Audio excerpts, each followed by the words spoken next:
तो हेलो दोस्तों, तो स्वागत है तुम्हारा दन की एक और नई वीडियो में। तो आज हम कवर करने वाले हैं 5th एंड 6th एपिसोड। तो स्टार्ट होता है और हम ओकारुन को देखते हैं जो कि स्कूल जा रहा होता है और दोनों एक दूसरे का वेट कर रहे होते हैं। देन वो साथ में एंटर करते हैं और वो अपने अपने क्लासरूम में जाते हैं, पर दोनों एक दूसरे को मिलने के लिए उतावले होते हैं और वो दोनों एक दूसरे को क्लासरूम, कैंटीन, पता नहीं हर जगह ढूंढते हैं, पर वो सामने होते हुए एक दूसरे को देख नहीं पाते। फिर वो दोनों वापस जा ही रहे होते हैं, तभी गलती से उन दोनों की किस हो जाती है। देन फिर उनमें थोड़ी तू मैमे होती है और उसके बाद ओकारुन वॉशरूम जाता है और वो नीचे देखकर शॉक हो जाता है क्योंकि बाइक का बनाना तो वापस आ गया पर अब बॉल चली गई है। अब इसको नोटिस नहीं हुआ था क्या अगर किसी को अपना सामान वापस मिलता है तो वो टेस्ट भी करके देखता है कि भाई वो काम कर रहा है कि नहीं कर रहा। फिर वो मोमो को बुलाता है पर मोमो उसे थोड़ा इंसल्ट कर देती है। फ्रेंड छुट्टी हो जाती है और हमें एक और कैरेक्टर इंट्रोड्यूस करा जाता है जिसका नाम होता है आयरा, और वो ओकारुन से मीठी मीठी बातें करती है। पर जब वो उसके दोस्तों के साथ जा रही होती है तब वो बोलती है कि वो कितना गधा इंसान है, मुझ पे लोग ऐसे ही फिदा हो जाते हैं वगैरह वगैरह। फिर मोमो उसको सबक सिखाती है और जब वो दोनों बाहर निकलते हैं तब ओकारुन उससे पूछता है कि हमने टर्बो ग्रैनी को हरा दिया था ना, तो मोमो रिप्लाई करती है कि हाँ हमने हरा दिया था और तेरा बनाना भी वापस आ गया है। फिर ओकारुन बोलता है कि बनाना तो वापस आ गया पर अब की बार बहुत गायब हो गई है।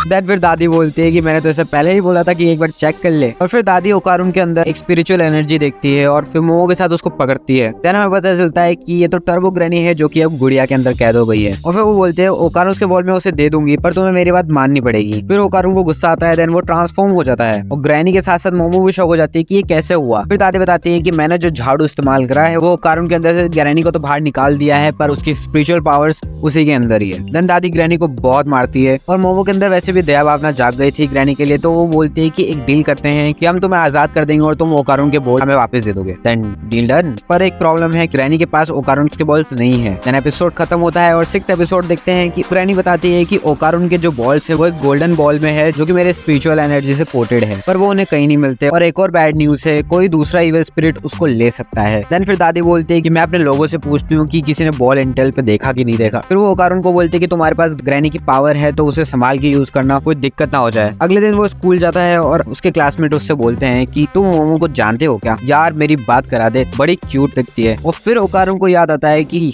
यार मोमो सच में क्यूट है और ये बंदा अब समझ रहा है। देन वो बोलते है कि रूमर्स है कि वो बहुतों के साथ रात गुजार चुकी है और इस बात पे ओकारुन गुस्सा हो जाता है और वो पूछता है कि वो कौन है जिसने रूमर्स फैलाए। देन वो थोड़ा कंट्रोल खोने लगता है, पर इंटरेस्टिंग बात ये है कि ओकारुन और उस बंदे के अलावा और किसी को भी उसकी पावर्स नहीं दिखती। फिर वो डेस्क पे बैठता है और बुक खोल के सोच रहा होता है, तभी बैग में से ग्रैनी निकलती है और फिर वो क्लासरूम से बहुत तेज भागता है। देन ग्रैनी बोलती है कि तुम मेरी पावर्स को संभाल नहीं पा रहे तो एक डील करते हैं, तुम मुझे अपनी बॉडी में आने दो। देन ओकारुन बोलता है कि मैं तेरी बातों में नहीं आने वाला। तभी मोमो आ जाती है और पूछती है कि क्या कर रहे हो, और ओकारुन उससे बात नहीं कर पाता क्योंकि अब तो वो उसे क्यूट लगने लग गई और वो उससे भागने लगता है। और वहाँ ग्रैनी आराम से स्कूल में घूमने निकल चुकी होती है। बाद में मोमो की फ्रेंड उससे बोलती है कि किसी ने तुम्हारे बारे में बुरा बोला था और ओकारुन ने उससे लड़ाई भी करी थी। फिर हमें आयरा दिखाई जाती है जो कि अपने आप से ही बोल रही थी कि मैं बहुत खूबसूरत हूँ, मुझ पे सब मरते हैं वगैरह वगैरह। और अकीरा ही होती है जो कि मोमो के बारे में झूठे र्यूमर्स फैला रही थी क्योंकि उसे लगता है कि मोमो एक डीमन है, बिकॉज जब मोमो ओकारुन को लेकर जा रही थी तब उसने उसकी साइकिक पावर देख ली थी। और ऐसा कैसे हुआ, क्योंकि उसके पास कोई पावर है जिससे कि वो इविल स्पिरिट्स को देख सकती है और उसे लगता है कि उसकी ब्यूटी की वजह से उसको ये पावर्स मिली है और प्रूफ कि उसके पास एक गोल्डन बॉल है जो कि हेवन से आई है। पर सीन ये था कि जब मोमो और ओकारुन ग्रैनी से लड़ रहे थे और उसको खत्म कर रहे थे तब ग्रैनी ने बॉल्स गिरा दी थी और वो आयरा को मिल गई। और इतनी बढ़िया रोशनी के साथ अगर किसी को गोल्डन बॉल मिलेगी तो वो तो यही सोचेगा ना। और वो अपने दोस्तों से कुछ सामान मंगाती है और एक क्रॉस भी। देन उसे गार्डन में एक इविल स्पिरिट भी दिखाई देती है। देन सीन शिफ्ट होता है और मोमो, ओकारुन और ग्रैनी बात कर रहे होते हैं और अभी भी ओकारुन मोमो की तरफ देख नहीं पाता। और ग्रैनी बताती है कि अगर ये बॉल किसी इंसान को मिल गई तो वो स्पिरिचुअल पावर को अनलॉक कर सकता है। तभी आयरा को वो इविल स्पिरिट दिखाई दी थी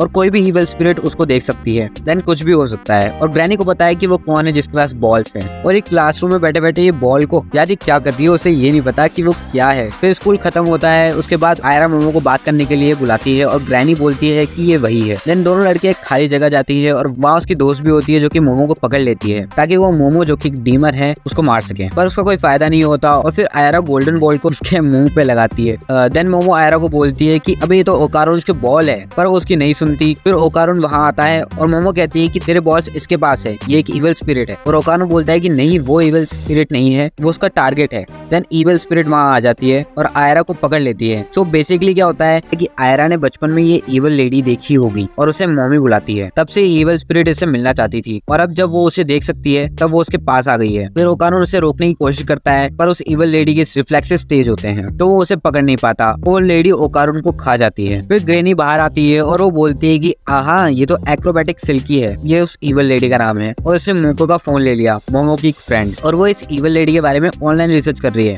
वाओ। ग्रैनी बोलती है कि ये वही योकाई है। इवल स्पिरिट को योकाई बोलते हैं वहाँ पे शायद, पर इन जैसे रूकी से मुझे घंटा फर्क नहीं पड़ता। और वहाँ इवल लेडी आयरा को बोलती है कि call me mommy, call me mommy. पर आयरा बोलती है कि मैं तुम जैसे मॉन्स्टर से नहीं डरती।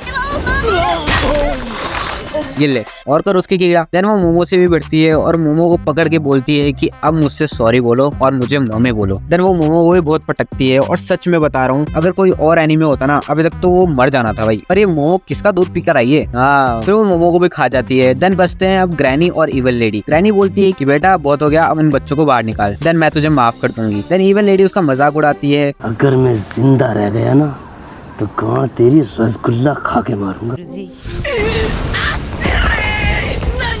अभी हुआ क्योंकि इवल लेडी के सिल्की बाल थे और वो जो क्रॉस था ना वो क्रॉस नहीं था, वो एक लाइटर था और उसके कुछ बाल मोमो के साथ ही उसके मुंह में फंस गए थे। देन फिर वो उन तीनों को बाहर निकाल देती है।